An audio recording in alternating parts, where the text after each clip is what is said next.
Interesting fact ಅಂದರೆ ಬರ್ತಾ ಬರ್ತಾ ಫರ್ಟಿಲಿಟಿ ಕೇಸಸ್ ಇನ್ಫರ್ಟಿಲಿಟಿ ಕೇಸಸ್ ಜಾಸ್ತಿ ಆಗ್ತಾಯಿದೆ.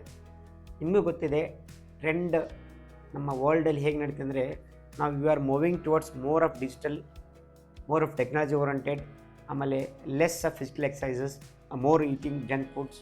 ಸೊ ಇದರಿಂದ ಮೊದಲು 20 years ಬ್ಯಾಕು 7-10% ಇತ್ತು ಇನ್ಫರ್ಟಿಲಿಟಿ ಕೇಸಸ್, ಈಗ 12-20% ಆಗಿದೆ.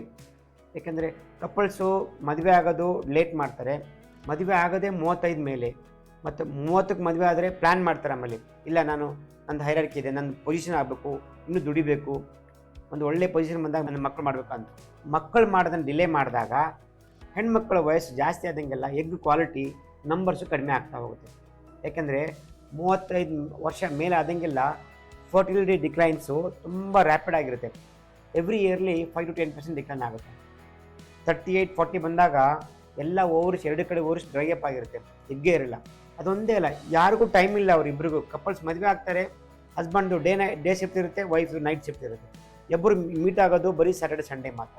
ಮತ್ತು ಎಗ್ಗು ಸ್ಯಾಟರ್ಡೆ ಸಂಡೇನೇ ಬರೋದಿಲ್ಲ, ಅದು ಮಂತ್ಲಿ ಒಂದು 24 hours to 36 hours ಮಾತ್ರ ಇರುತ್ತೆ. ಆ ಟೈಮಲ್ಲಿ ಇಬ್ಬರು ಸೇರದೇ ಇದ್ದಾಗ ಮಕ್ಕಳೇ ಆಗೋದಿಲ್ಲ.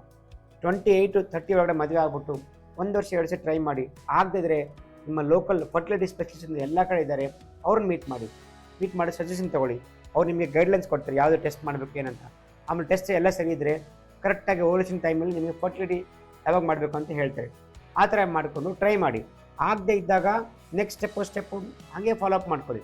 40 ವರ್ಷಕ್ಕೆ ಬಂದುಬಿಟ್ಟು ನಮ್ಗೆ ಮಗು ಮಾಡಿಕೊಡು ಅಂದರೆ ಅಲ್ಲಿ ಎಗ್ಗೆಲ್ಲ ಡ್ರೈ ಅಪ್ ಆಗಿರುತ್ತೆ. ಆಮೇಲೆ ಬೇರೆಯವ್ರು ಎಗ್ ತೊಗೊಂಡು ಸ್ಪಾಮ್ ತೊಗೊಂಡು ಮಾಡಬೇಕಾಗುತ್ತೆ. ಇಂಥ ಪರಿಸ್ಥಿತಿಲಿ ನಿಮ್ಮ ಸ್ವಂತ ಮಗು ಆಗೋದನ್ನು ನೀವೇ ಕಳ್ಕೊಳ್ತೀರಾ.